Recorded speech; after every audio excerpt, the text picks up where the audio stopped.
Time. In the expanses of the universe, there are few things more absolute, yet also more fluid. It's an intangible, tangible thing, one that few of us can truly claim to understand. Take for instance this video.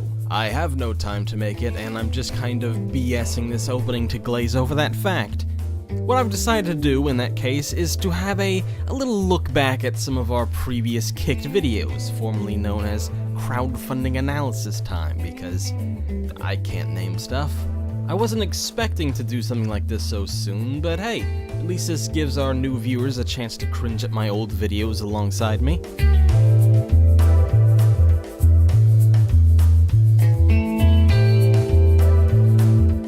There's a single generic, if well-drawn at least, picture of two people playing games under the blankets. There's a cat too, ensuring I won't ever back this project regardless. Man, what a terrible video this is. The editing is weird, I sound bored, the writing is crap, I didn't talk about the Kickstarter itself, and it's not even about video games. I mean, we're not taking it down. God no. Geeks and Gamers Dating was exactly what the name implies, a dating website for fans of former Kansas Senator and presidential candidate Bob Dole. There was little to no information on the Kickstarter page about what the site was going to be like. It was just blocks of text, including the creator relating her old stories of finding love or whatever. The header image was likely stolen from somewhere, and the creator ran multiple random crowdfunding campaigns in the past, including one about photographing roadkill. Did it succeed? Of course not. It raised more than I was expecting at $725 out of its $5,500 goal, but didn't really go anywhere. There were never any updates, nor any changes made to the page.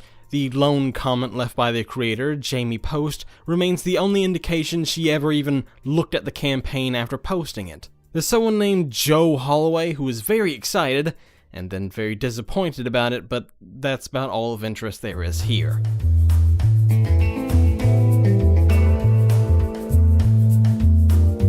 Okay, yes, I pronounced antinomy wrong the entire episode, and I am sorry. Again, the video ain't going down, so... This is probably the episode of the series I hate the most because of how wrong I was. Well, I wasn't wrong about any of the facts I presented. I was wrong in the sense that I spent too much time focusing on the voice actors for some reason.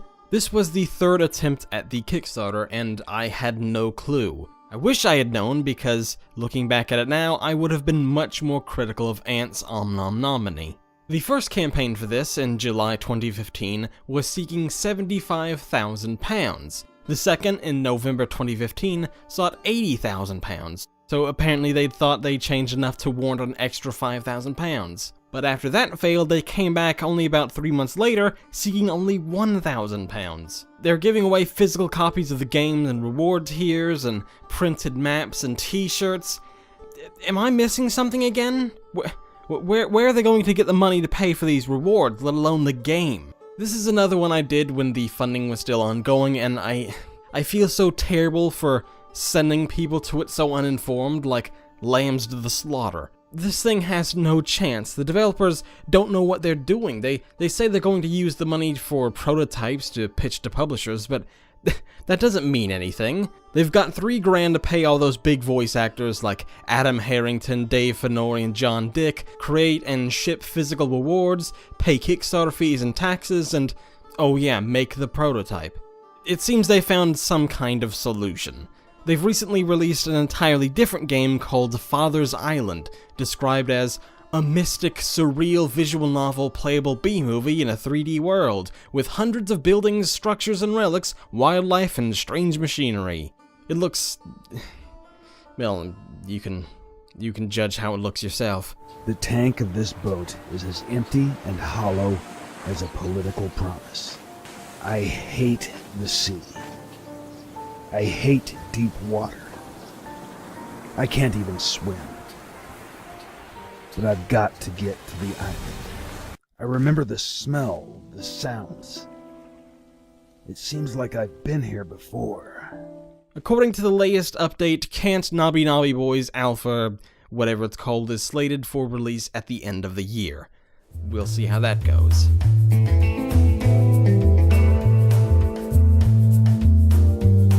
RPG Golf was the first Indiegogo campaign we covered in the series. I pointed out that it was incredibly shady, earning over 10 grand with only 43 backers, one of whom donating $8,800. Unfortunately, this backer only goes by the vague moniker of LIG, so it's impossible to find any information about them.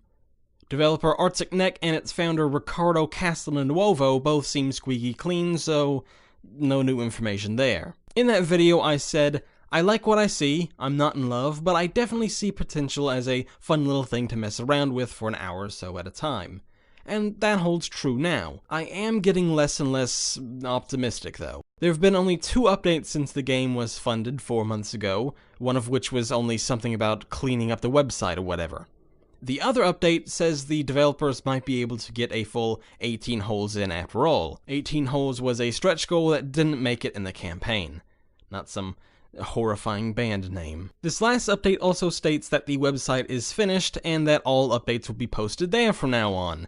It's always a good sign when developers force you to go to other places for updates. That's fun. On this website, where they don't link to on the update by the way, there's a new update posted just yesterday at time of recording, showing some very minor graphical enhancements. Other than that, nothing's really changed with RPG Golf.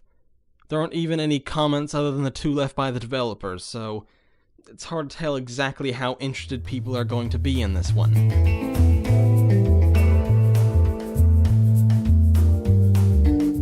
Yes, this is where I started covering the big games from here on out, Josh Griffith's corporate sellout.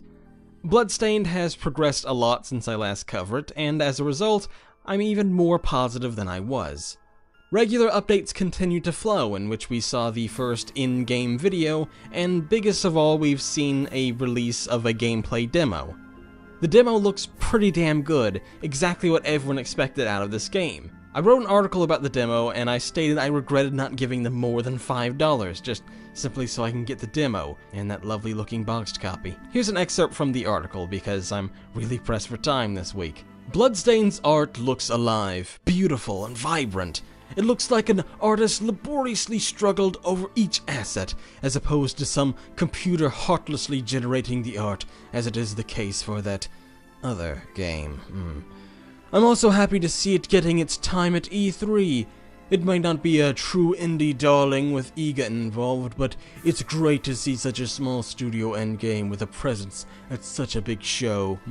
I wish I backed the game at the $60 tier now, so I can show all you lovely boys and girls the demo. In other words, Bloodstained is chugging along nicely. Man, everyone hated this video, didn't they? You'd be just a little critical of the nostalgia baiting and everyone suddenly hates you. Fine, whatever, I don't resent it. You'll be happy to know I'm much more positive about Yooka-Laylee after we saw its E3 trailer and heard from the developers at Playtonic. I'm looking forward to this one now, being a 3D platformer fan that I am. Much like Bloodstained, Yooka-Laylee had a fairly decent presence at E3 this year, showing off a new trailer full of gameplay. This new trailer showed off some new moves, new levels, and delved into the story a little bit more, including a nice little jab at Rare over that terrible nuts and bolts game I talked about in the original video. Backers have also been given access to what Playtonic is calling a toy box, which is a big empty section of the game where you can just run around and explore. There's not much content there, and it would have been nice if backers got a proper demo, but it's nice to have. I'm not entirely sure backers will need a demo at this point, as I don't really see any way this game won't be everything they want. Now, general public, that would be nice to have a demo. People who didn't back the game, so they can kind of get a feel for what it'd be like, but that probably won't happen. The bad news, or maybe worse I guess, is that Yooka-Laylee was delayed into 2017. It's hardly a surprise, Kickstarter games are delayed all the time, but it would have been nice to get our hands on it in October instead of whenever it's coming early next year. The good news though, do you like how this is going so far, is that Playtonic will be working with publisher Team 17 to port the game to Wii U as well as some other distribution and translation stuff. Hopefully this means we'll be getting a physical release too, a la Shantae Half Genie Hero, but no word on that yet unfortunately.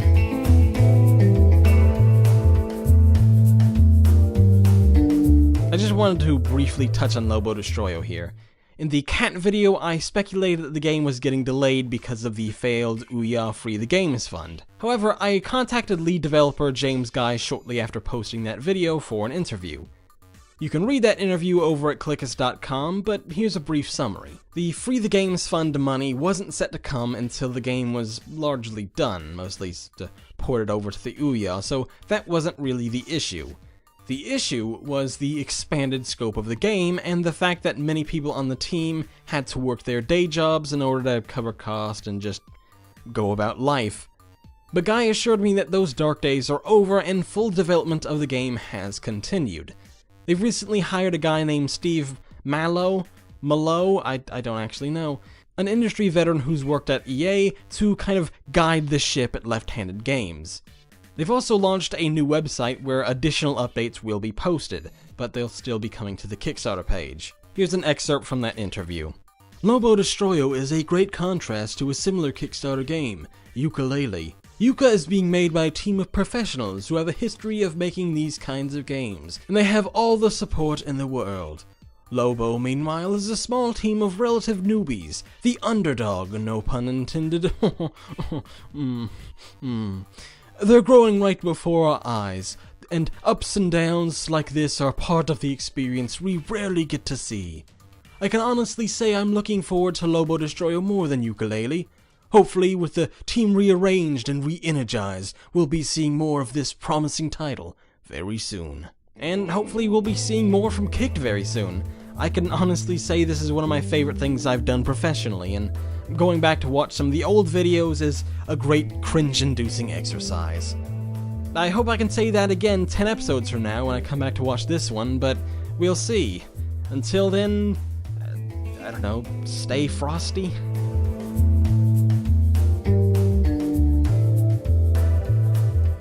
Hey everyone, I know this isn't necessarily the episode you were expecting. I certainly wasn't expecting to do a retrospective this early in the series. All kinds of things were happening this week. I got sick, I threw out my back, so that was fun. I'm also working on the Star Citizen Kicked episode, and I can tell already that's probably gonna have to be a two-parter because there's just so much to it. In other news, there's a lot going on with our YouTube channel right now as well. I've been upgraded to executive editor by our editor-in-chief, Greg, I still can't pronounce his last name, which means I'm in charge of the video team and all of the content that goes on the channel, so that's fun.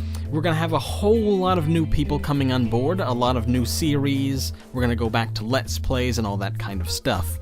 You already saw one of them, Joanna, upload both her Femida, I don't know, we're still debating on how to pronounce it, and also her playthrough of We Happy Few, so everyone give her a round of applause. That sounded really sarcastic, didn't it? But yeah, you can expect to see all the new faces in the coming weeks as we sort of tweak stuff around here. We're gonna be tweaking the schedule, putting up new videos and things like that, so be on the lookout for that, and as always, give us money on Patreon. It's not really sound like a joke much anymore, is it?